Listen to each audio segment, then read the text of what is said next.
Assalamualaikum warahmatullahi wabarakatuh. Perkenalkan, nama saya Juwita Amanda Sumarsono. Saya izin mempresentasikan mengenai analisis kinerja keuangan BUMN sebelum dan sesudah privatisasi periode 2016 hingga 2018, studi kasus pada PT Wijaya Karya Persero Tbk. Pertama, saya akan menjelaskan mengenai latar belakang penelitian saya. Latar belakangnya ialah PT Wijaya Karya Persero Tbk merupakan salah satu BUMN yang bergerak dalam bidang konstruksi. Sama seperti BUMN pada lainnya, PT Wijaya Karya Persero Tbk mempunyai fungsi ialah dapat menyediakan kebutuhan publik yang bermanfaat bagi ekonomi negara dan dianggap mampu membantu industri berkembang dan memberikan layanan bagi masyarakat. Tetapi dari fungsi tersebut tidak selalu berjalan dengan mulus, dan pemerintah pun membangun program privatisasi karena adanya penurunan fungsi dan kalahnya tingkat pengembalian aset, modal, dan keuntungan BUMN daripada sektor swasta. Selanjutnya, saya akan menampilkan sebuah tabel penelitian terdahulu dengan judul Analisis Kinerja Keuangan BUMN Sebelum dan Sesudah Privatisasi periode 2004 hingga 2009. Dari tabel penelitian ini dapat disimpulkan bahwa hampir semua variabel penelitian tidak menunjukkan perubahan yang signifikan. Profitabilitas yang diukur dengan ROI tidak menunjukkan terjadinya peningkatan yang signifikan pula, dan ROE tidak terjadi penurunan yang signifikan.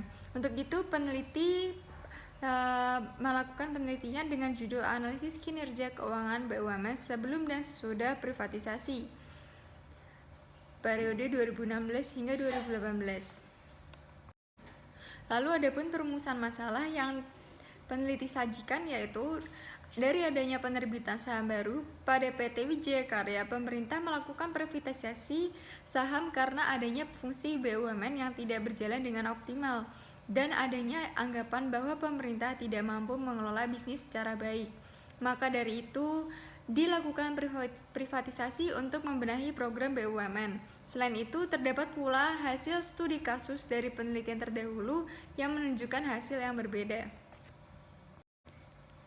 Selanjutnya, pertanyaan penelitian yang pertama, apakah privatisasi mempengaruhi kinerja keuangan PT Wijaya Karya Persero Tbk periode 2016 hingga 2018?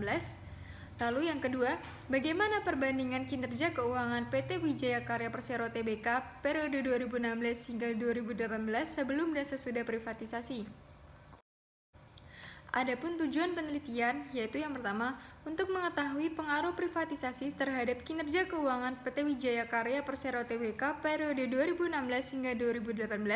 Yang kedua, untuk mengetahui kinerja keuangan PT Wijaya Karya Persero Tbk periode 2016 hingga 2018 sebelum dan sesudah privatisasi.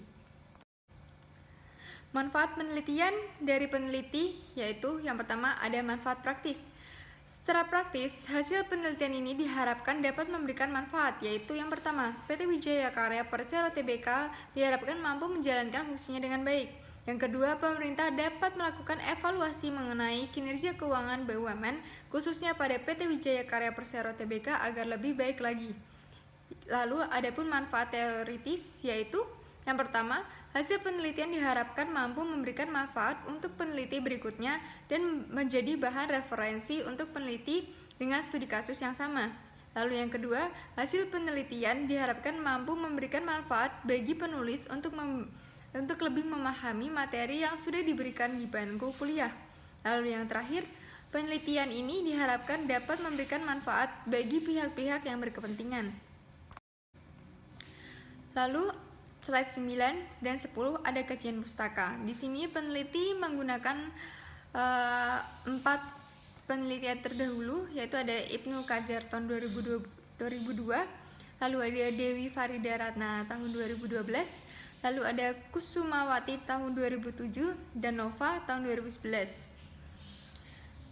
Nah, Ibnu Kajar tahun 2002 ini telah melakukan evaluasi kinerja BUMN di Indonesia pasca privatisasi dari tahun 1991 hingga 1995. Dari hasil analisis ini diperoleh bahwa kinerja BUMN setelah privatisasi mengalami kenaikan jika dilihat dari aspek ROA, SALEFF, dan NIEFF. Sedangkan jika dilihat dari aspek return on asset dan return on equity tidak menunjukkan peningkatan yang signifikan. Lalu, menurut Dewi Farida Ratna tahun 2012 telah melakukan penelitian mengenai analisis kinerja keuangan BUMN yang melakukan privatisasi melalui IPO. Dari hasil analisis data, return on asset dan return on equity menunjukkan penurunan yang signifikan. Lalu untuk Kusumawati tahun 2007 hasil penelitiannya menunjukkan bahwa leverage, output, dan sales efficiency berubah signifikan setelah privatisasi dan yang lainnya tidak signifikan. Bahkan return on asset dan return on equity pun menunjukkan hasil yang bertolak belakang dari harapan privatisasi. Lalu untuk Nova tahun 2011, kepemilikan pemerintah berpengaruh positif. Secara signifikan terdapat return on asset dan return on equity berpengaruh negatif dan tidak signifikan. Kepemilikan pemerintah berpengaruh positif dan signifikan terhadap operating efficiency dan output. Kepemilikan pemerintah berpengaruh negatif terhadap rasio lancar dan cepat. Lalu untuk slide 11 ada kerangka berpikir yang sederhana yang telah peneliti buat, yaitu ada PT Wijaya Karya Persero Tbk, lalu mengeluarkan laporan keuangan sebelum dan sesudah privatisasi. Lalu peneliti melakukan pengukuran kinerja keuangan pada PT Wijaya Karya. Lalu adapun hasil kinerja keuangan sebelum privatisasi dan kinerja keuangan sesudah privatisasi yang telah peneliti sambungkan. Lalu didapat hasil perbedaan kinerja keuangan sebelum dan sesudah privatisasi. Untuk kerangka teoritis, menurut Undang-Undang Nomor 19 Tahun 2003 BUMN dibagi menjadi dua, yaitu salah satunya ada perseroan. Perusahaan perseroan ini paling sedikit memiliki modal saham ialah 51% yang sudah dimiliki oleh negara, dan yang sebagian lagi dimiliki oleh perseorangan. Nah, untuk yang 51% ini tujuannya untuk mengejar keuntungan. Persero didirikan dengan diusulkan oleh Menteri kepada Presiden disertai dengan dasar pertimbangan setelah dikaji bersama dengan Menteri Teknis dan Menteri Keuangan. Organ Persero terdiri dari RUPS, Direksi, dan Komisaris. Lalu adapun privatisasi merupakan proses pengalihan kepemilikan dari milik umum menjadi milik pribadi, yaitu menurut Wikipedia. Menurut Undang-Undang Nomor 59 Tahun 2009, privatisasi merupakan penjualan saham dengan melakukan penawaran saham perdana atau initial public offering atau yang disebut IPO, dan penerbitan obligasi konferensi serta efek lain yang bersifat ekuitas seperti right issue. Untuk objek penelitian, peneliti mengambil dari PT Wijaya Karya Persero Tbk pada periode 2016 hingga 2018. Untuk teknik pengumpulan data sendiri, peneliti menggunakan deskriptif komparatif. Untuk teknik pengumpulan data menggunakan metode observasi dalam melakukan penelitian. Peneliti menekankan pengamatan pada kinerja keuangan perusahaan seperti laba rugi dan neraca. Untuk mengukur kinerja keuangan tersebut, peneliti menggunakan analisis rasio, analisis deskriptif, analisis tren, dan juga uji per sampel t-test.